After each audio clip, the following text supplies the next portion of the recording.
Public Health Training Network. Thank you for joining us for our program, State Personnel Application Process and Overview. If you have any questions about what's being discussed today, please call or email during our broadcast. The phone number and the email address are on your screen now and will appear later in the program. Also, the handouts are available online. You'll need to register for this program in order to access those materials. Now let's meet our presenter today. Lori Morgan is the Deputy General Counsel for the State of Alabama Personnel Department. Welcome, Lori. Why don't you give us a little bit of an overview about yourself? Thank you. Like you said, I am Lori Morgan. How did we get here? Let me kind of start there. Several months ago, personnel initiated what we're calling sort of an outreach initiative in order to get out and actually be out among the agencies, meet with state employees. For one reason, for you to see that we are real people at state personnel. But also, I mean, we know that there's a lot of questions about all of the personnel processes, but I believe the application process primarily. And we're hoping we can get out there and speak with employees, and so hopefully the first interaction that you have with state personnel will be a pleasant one, as opposed to the first interaction you have would be when you have a problem. Well, I'll continue with that. What we're also doing, and you may hear in your agency from time to time, that either myself or someone else from personnel will be partnering with a representative of the Empower retirement system, or the deferred comp program. We are partnering with them. As you may or may not know, the State Personnel Board does sponsor the deferred compensation program. Empower Retirement has been contracted to administer that with us. So they already have, since they already have all these visits scheduled throughout the state and these agencies, we're partnering with them, you know, to sort of piggyback on the schedule they've already established. Which is actually how I came to be here today. I was here at Public Health with an Empower representative. Did speak with some of your employees about some personnel issues, and soon thereafter received an email asking would I come back and speak to more employees. And so one thing led to another, and that brought us here in the studio today. Now, why am I here personally? I am the Deputy General Counsel currently. However, I actually worked in our exams division, and I'll explain exactly what that division does in a minute. But that is a division that receives the applications and kind of, you know, shepherds those through the process. I worked in that area for 11 years. And I got there due to having a bachelor's degree and a master's degree in industrial organizational psychology. The last 4 years that I worked in the exams division, I actually went to law school here in Montgomery in the part-time program. And so after law school and passing the bar, I did leave and go somewhere else to work for a few years. But then I was fortunate enough for personnel to ask me to come back and work in the legal division, which is why I'm in my current position of Deputy General Counsel. And one of my duties as Deputy Counsel is to teach some of our classes that we offer, such as in employment law for supervisors and FMLA. So I was tasked with this particular task because I can hopefully still help people with the application process through that knowledge, but I also can answer other questions dealing with some of the legal-based topics as well. What I have found is if you just go to a group and say, here I am, ask questions, they tend to be a little timid. So we've identified we try to identify a topic to start with, and we have done so with the application process because that tends to be what we get the most questions about, and I think that's probably the most confusion among state employees. So that's how we got here today. As we've already said, I'm Lori Morgan. You may know me if I look familiar under my maiden name Baswell. That's the name I had when I was working the exams division. So just kind of a quick overview of personnel. In addition to the application process, we're actually tasked with several things. We are responsible by statute to create and maintain the pay plan, our classification structure. Obviously, to make sure everyone is paid, we maintain and maintain employment records. So this is essentially, you know, how personnel is structured. Most of you have probably heard of Jackie Graham, our director. She's been director for probably about 10 years now. I mentioned class and pay. They maintain, obviously, the classification structure and on state pay plan, personnel and payroll audit. That's to make sure we're all paid correctly, and they also maintain your official personnel files at the State Personnel Department. Skipping over to the legal division where I work, and you'll notice that our training division reports to legal. Examinations and certification is a different color because that's who we're focusing on today. That is the division that is responsible for receiving applications, reviewing the minimum qualifications, scheduling you for whatever the examination might be, the test might be, and establishing the register. And then those two are together because once the register is established, then it's up to our certification unit who actually issues those certifications. And I'm going to go over some of this vocabulary. But that is who certifies the names or the certifications to the agency so that they can then choose who they want to interview and hire. And so some of the basic terminology, because I know some of these words can seem like a foreign language in the context that state personnel uses. So first thing we have is a register. And can I point out it is not a registry, but we have a register. That is a list of everyone who qualified for the position, who met the minimum qualifications.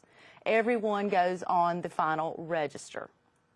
Now that is different than the certification. The certification, or sometimes you'll hear us call it a certification of eligibles.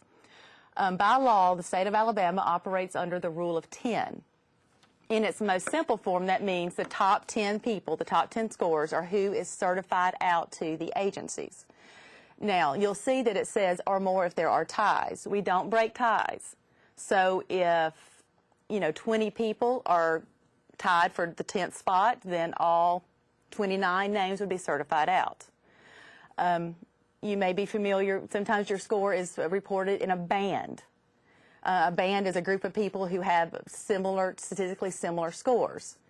There could be 30 people in band 1. If that's the case, all 30 people would be certified out. Another example would be there may be 9 people in band 1, and there are again 30 people in band 2. In that case, we don't break the bands. All 39 names would be certified out to the agency. I'm sorry. Another terminology we have is, or something else you will hear us say a lot, is test or examination.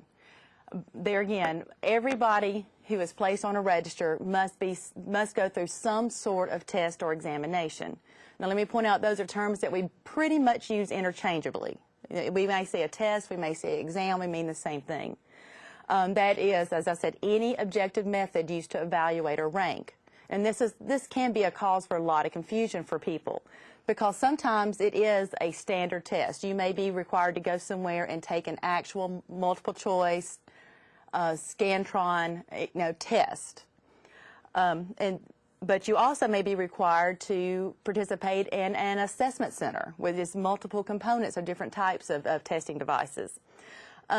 But most often we use what we call a training and experience evaluation.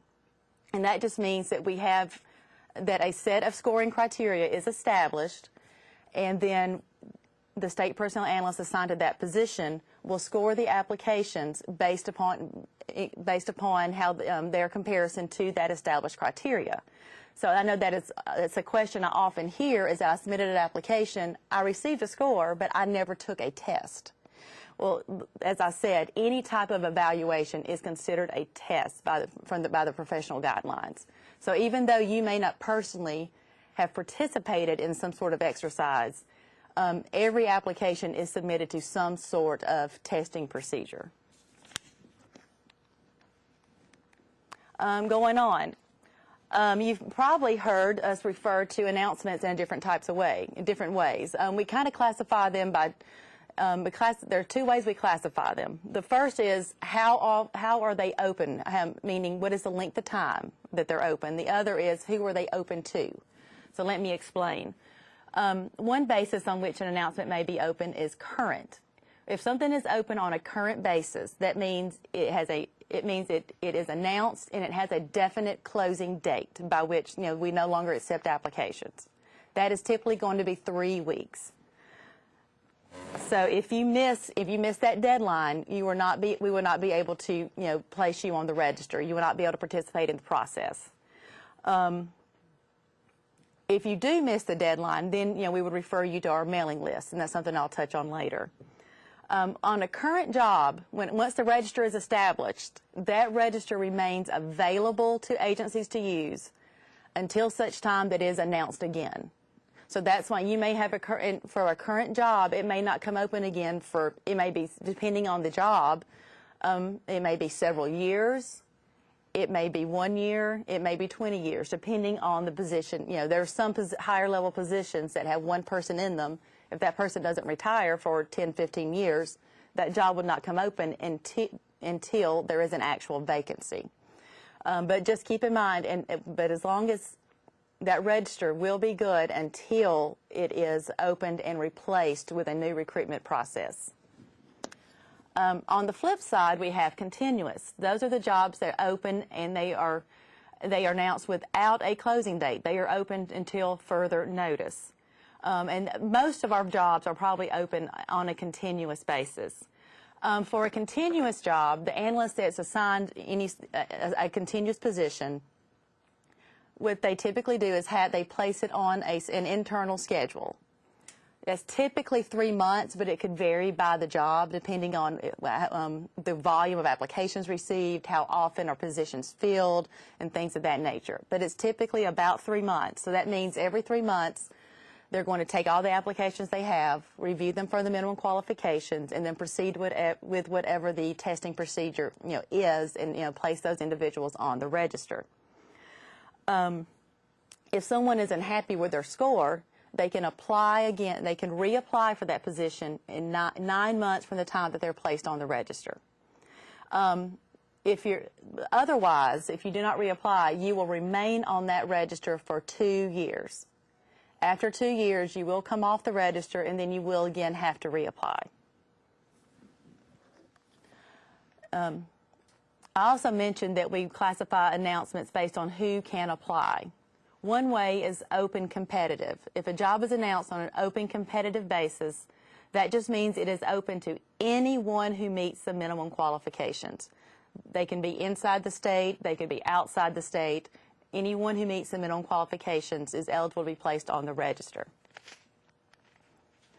And I hope this is not confusing. And let me, on open competitive, just so you know, on open competitive positions, you're also, people who qualify for veterans preference points will receive those points added to their score on an open competitive register.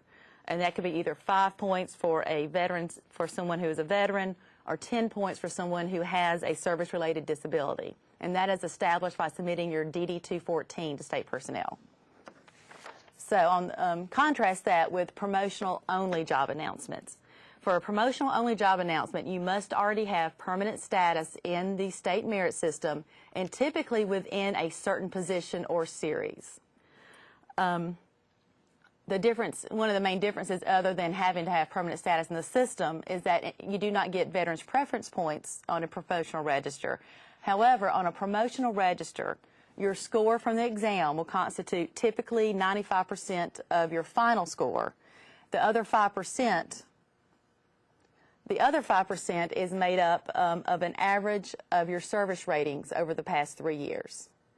So that is, and sometimes that also comes about because on some jobs, there are very few of our jobs are open on both an open competitive and a promotional basis.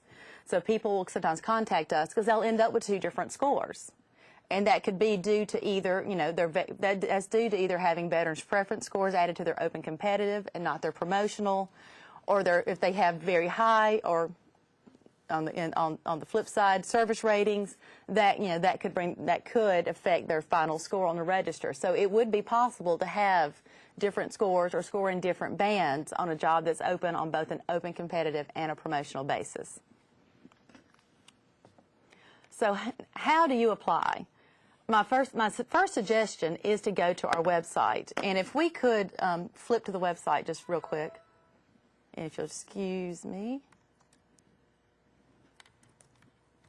I did.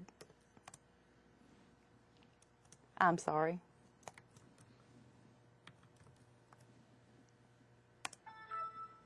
Thank you. You'll see this is probably the best way. Now I do acknowledge that not all of our jobs are open for application via the online process. For those that are, you can also first go to the tile right here that is the OES member login. But what I really wanted to show you here is the tile of employment opportunities. If you'll go to job announcements, what you'll first see are the jobs open on a current basis. This is the first thing I mentioned. I'm not sure if that will, but those jobs are open on a current basis. Those are positions that will be closing. They have a definite closing date, and we update this list every Wednesday, the Wednesday of every week. Scrolling down, we have our continuous announcements, and those are the ones that I mentioned are open on a continuous basis. And you'll see some examples of jobs that are open on a continuous basis. And scrolling down further, you'll see jobs that are open only to state employees, the jobs that are promotional only, and those are jobs that are only open to current state employees that have current permanent status.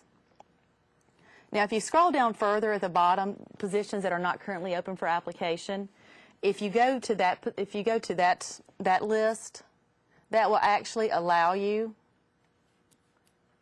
and I'm just going to pick the first one there. I'm not sure if it's going to do it, but you'll see that will allow you to have your name placed on our mailing list so that when it is open again for application, you will receive a notification.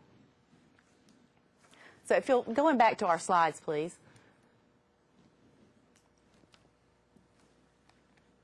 So how to apply. If a job is available for online application, I would obviously suggest that. You would first need to establish a profile, and that profile will remain so that when you do apply for jobs in the future, you already have your profile established and can submit your application that way. We also obviously still take the paper applications. You can mail them, you can fax them. If you're in the complex area, you can walk them over.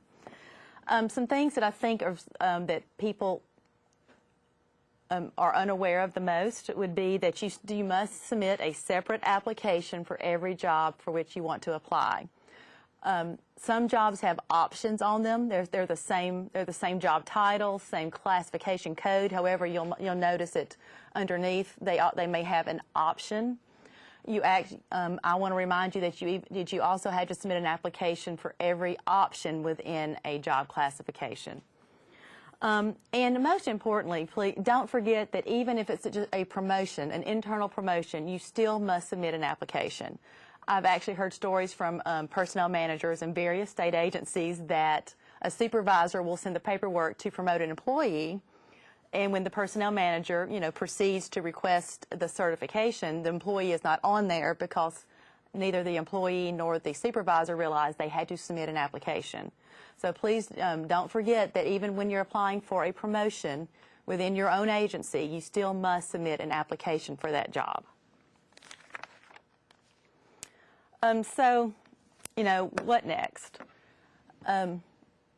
This is the applicant portal tile on the website, and here you can go to, access the how to prepare guides that go along with some of our multiple choice written tests.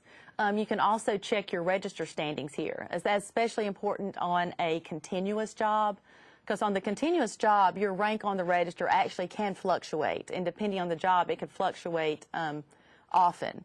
That would be as people are hired off of the register. People are hired off, people fall off, they go inactive for other reasons, and then at the same time, we are periodically adding names to that register. So you do want, to keep an eye, if you so choose, you can keep an eye on your register standings by going to that applicant portal tile on our website.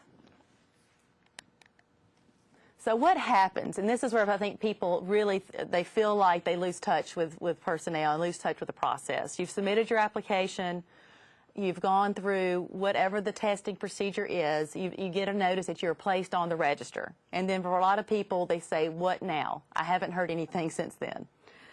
So what happens is once your name is placed on the register, the ball really shifts over to the hiring agencies, all the state departments at that point. When an agency determines they have a vacancy and they're able to hire, they will submit a request to our certification division to receive that certification of eligibles. You know, we certify to them, like I said, the top 10 plus ties, which so obviously could be more than 10. But the agency will receive that list, and at that point, you know, they are, for the most part, able to determine who it is that they want to interview and who do they want to ultimately hire.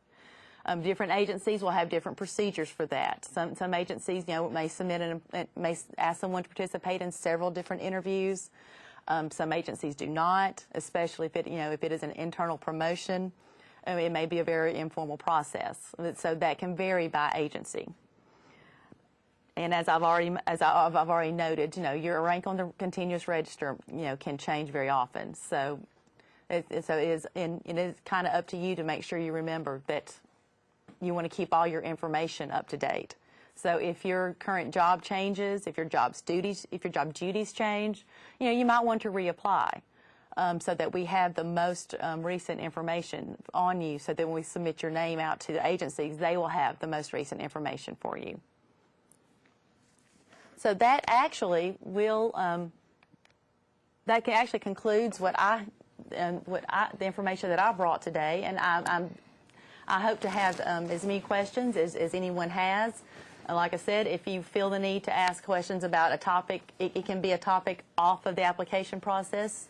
I will do my best to answer anything. Do keep in mind, especially in a group setting like this, I may need just to refer you to the person at State Personnel that is best able to answer that question. So. All right. I have a couple questions Wonderful. For you, Lori. So when I've visited the website before, I've noticed that some jobs can be applied for online and others have to be printed with an application. Mm-hmm. Do you know when all the jobs will be available to apply online? Hopefully. My understanding, and there again, this is not something I'm personally involved with, so, but my understanding is that we are currently working, you know, to upgrade the website. I would not want to give someone an incorrect date, but that work is undergoing on that. Good deal. Mm-hmm. So if you're already a state employee mm-hmm. and you've applied on the promotional register position, when I received my score on the card, it has one score listed as an open competitive and one as a promotional score, which mm-hmm. you mentioned mm-hmm. earlier. Can you just talk a little bit more about that and about which one is actually more relevant when it comes to the state merit system? Well, really, I would say I don't know that one is more relevant than the other. Certain positions, and I will use the accounting series as an example. I think most of the accounting series, other than the entry level, which of course is open competitive, because those are people, most, not all, but a lot of those are people coming out of college and getting their first job. But for the most part, the accounting series from there on up is open on both an open competitive and a promotional basis. It's really up to the agency which register they choose to use. I would not say one is any better than the other as far as your chances of being promoted or being appointed, as we would say. And you will, in your score, it may have varied, based upon, because there again, some people, you're going to have individuals a lot of time who are eligible for the open competitive register, but not the promotional register, because obviously that's going to be a more finite group of people in the promotional register, because you have to have permanent status. Whereas on the open competitive, it's a larger group of people because it's open to anyone. So you could have scored higher on the promotion. You may be in a higher place on the promotional than the open competitive, and that would be that would be why. But as far as which one is more relevant, I would not say one is more than the other. Okay. Mm-hmm. Before I ask my next question, I want to encourage anybody out there, if you have questions, please email us, please give us a call. We'd love to answer any of your questions. Mm-hmm. So feel free to ask those. Mm-hmm. The last question that we have emailed in is, you mentioned that a person's rank on a continuous register can change often. Mm-hmm. Could a person's rank on a register that is not continuously open change? And if so, what would cause that? It absolutely can, because as people are hired off of that the obvious reason is as people are hired from that register, the people below them are going to move up. And it just depends on how often that register is used. There again, if you're talking about one incumbent, what we would say job, which is going to be say a division director, or typically it's a higher level position, but it can be others. And there's just one person there. That register, as long as that person is in that position, that register is not going to move. However, if you're talking about it may be current, but yet there are several positions throughout state government, and that register is going to be used more often. As people are hired off of that register, the remaining people will move up in rank. Okay. Does anyone in the audience have a question? No? Okay. I have one more question. Okay. This is from Gloria. She wants to know, I have often had trouble looking up or finding a job description, especially if the job is not currently open for the applications. How do you, or how can you, look up a job to get the description, the duties, and the pay? Well, now, let me that's sort of a multiple part question. Let me see if I can go back to the website. Here under employee resources, you'll see this link right here is to our pay plan. So if you want, you could either look up a job by class code. Let's see here. That's the senior accountant. You see we have the semi-monthly, annual, hourly, biweekly. You could also look it up by class title. You think I could spell? And you'll see that gives you a list of any job that has attorney in the title. You click on one, it'll give you the pay. That will give you the pay. As far as we really do not, I mean, I'll be honest. The only information that we have available for positions that are not currently open are those that I mentioned earlier. It is this list that was at the bottom of the employment tile. Positions not currently open for application. You might also, we do also publish there is a booklet of state jobs. It's not every state job. There is a booklet of state jobs that we do publish, and I believe it is also on the website. I apologize. I did not make sure I did not make sure that I knew exactly where it is located on our website at the moment. But it does have a brief description of positions that are not currently open for application. Okay, I have another email question. This one's from Marilyn. She says, can you discuss the different type of registers, such as by preferred shift, area, or state registers? I would say those are not necessarily different types of registers. On the job application, there is a place to indicate where you're willing to work, and it's by county. It's usually by county or by geographical area. You can also indicate what shifts you're willing to work. There are a few positions out there that do work in shifts. The best example would be our law enforcement, like corrections, ALEA, agencies such as that that do work in shifts. That does not. We ask that because, say, for example, if we have a vacancy, say, in Calhoun County, when the agency requests a register or a certification to fill that vacancy, we're only going to send them the names of people that indicated they were willing to work in Calhoun County. For example, say Montgomery. If someone is living in North or South Alabama and they don't want to move, unless they indicated that, we're not going to certify out to an agency names of people who are not even interested in that certain position. And it's the same thing with the shift work. If the Department of Corrections, for example, needs to fill a position that's working third shift, they need to know they don't need people who marked on their application that they were only willing to work first shift. So it's not a separate register per se. It's a way of filtering the register, if you will, to ensure that we don't waste either the agency's time or the applicant's time with a position that they know they're not interested in. Okay. I've got another one for you. This one's from Kalia. Is there an easier way, other than individual searches and scrolling, to find all positions you qualify for with your current educational and experience background?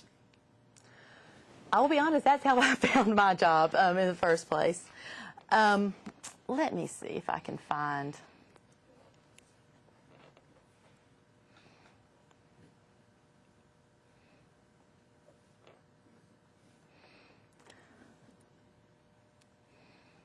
At the moment, like I said, we do have, and you may need to contact state personnel, because we do have a booklet that does sort jobs, more so by education level, that you can receive from state personnel, and I believe it is on our website, but I can't locate it at the moment, and I don't want to waste people's time right now trying to find it. Is there someone at state personnel that someone could call that might be able to answer that question a little bit Absolutely. better? If you will call, you can just call that main number. You can call the main number and ask to speak to a career counselor. Okay. I have another question for you. This one's for Tony.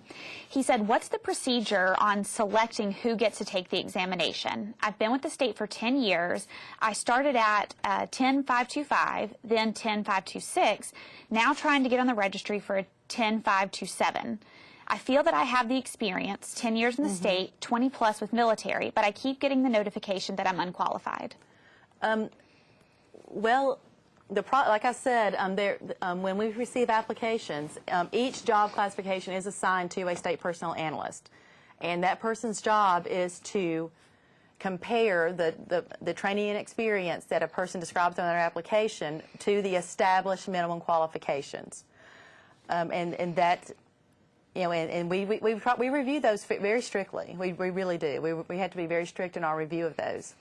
If someone feels that that maybe someone is not understanding their description of their experience, I would suggest they contact that analyst.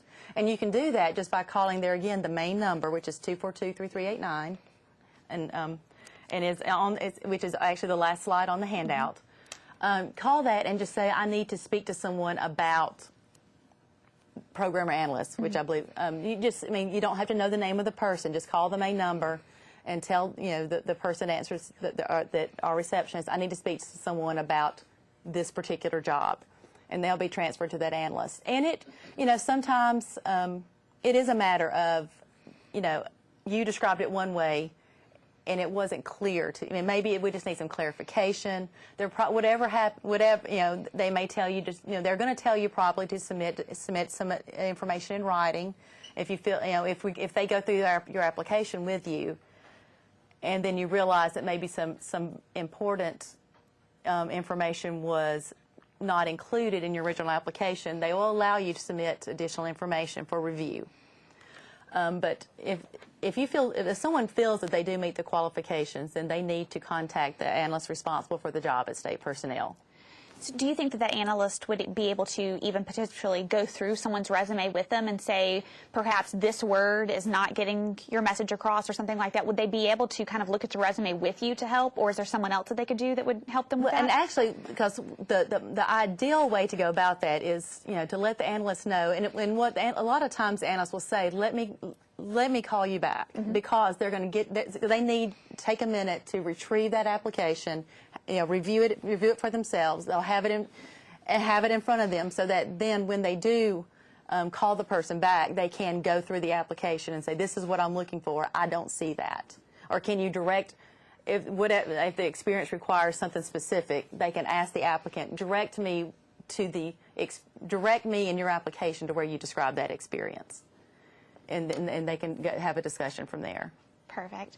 I'm out of email questions. Does anyone? Yes, we have a question in the back. If you'll hold on 1 second, we'll pass you a microphone so that everybody at home can hear you. Will you guys pass him the microphone, please? Thank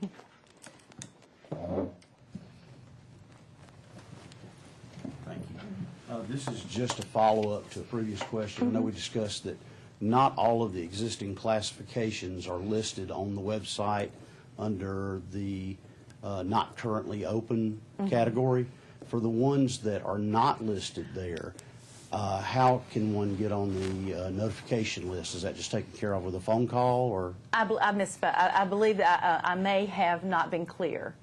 I was saying we do have a booklet that has been posted online with a listing of state jobs and a brief description of them and what may be required. That booklet does not contain every single state job.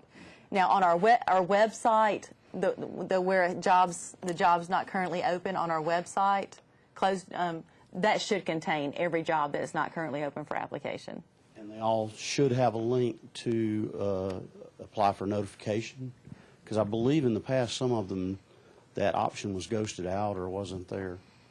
So I honestly don't have the information, don't know enough to respond to that specifically. Okay.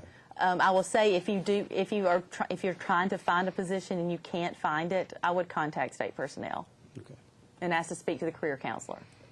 all right, thank you. Do we have any other questions in the room? All right. Lori, do you have any closing thoughts for us? Anything that you might want to pass on to Absolutely. First, I do want to thank y'all for this opportunity, and I do hope it has been helpful, and hopefully have cleared up some of the misconceptions that have been out there about the application process. There again, if you have applied for a job and and you've had some issues, please, like I said, contact state personnel, ask to speak to the person responsible for that job. They will work with you. They will work with you through it. You may still come to the final end may still not be what you were hoping for, but they will hopefully explain to you why we came to that result. And as I always tell any group that with whom I speak, if you ever anytime you have an issue, I first would direct you to your departmental personnel manager. For a couple of reasons. First, if there is an issue in your agency, they need to know. They need to know what's going on in your agency, as they are your HR manager, so they need to know. Second, if you have a question and they don't know the answer, they probably need to know as much as you do. That's something they probably need to know. So I always direct you first to your personnel manager within your department. But after doing so, if you still feel that you have some unresolved issues or questions, please feel free to call personnel and ask. Yes, you may have to be routed around a couple of, depending on what your question is, or if it's not clear at first, you may end up speaking with several different people. But we will do what we can, to hopefully either bring some resolution or at least help you understand, understand the situation and why it may or may not be resolved in the way that you most like. So with that, that concludes everything that I have today. Perfect. Lori, thank you so much for sharing your knowledge with us, and thank you for watching. You will also be able to watch this program on demand on the on-demand section of our website. Go to alabamapublichealth.gov/ALPHTN.